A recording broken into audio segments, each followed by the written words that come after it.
Tukio lisilotarajiwa limekuwa moja kati ya stori kubwa kutokea kwenye Trump accounts baada ya rais wa Marekani Donald Trump kutoa kauli ya utani kuhusu kucha bandia alipokuwa akimtambulisha msanii maarufu wa Marekani Nicki Minaj kwenye jukwaa.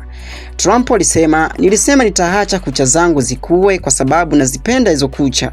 Nitaacha hizo kucha zikue," kauli iliyowashangaza wengi sana.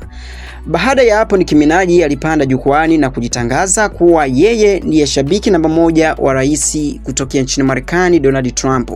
Tukio lililozidi kuwashangaza wengi pale ambapo Nicki Minaj na Trump walionekana kushikana mikono mbele ya hadhara. Maoni yako ni yapi ndugu mtazamaji wa Varad Online TV zidi ya iko ambacho nimekwenda kuletea kinachohusu kauli ya uchekeshaji ambayo rais wa Marekani amekwenda kuitoa, kuwa alisema kuwa anazipenda sana kucha zake na ataziacha zikue, na ndio kitu ambacho kinaonekana katika picha hiyo ambayo ina trend katika mitandao ya kijamii kwa sasa hivi. Usisahau mimi ni Mr. Chambo kutoka hapa Varad Online TV, zidi kufuatilia ili kuwa pamoja nasi muda wote na kuweza kupata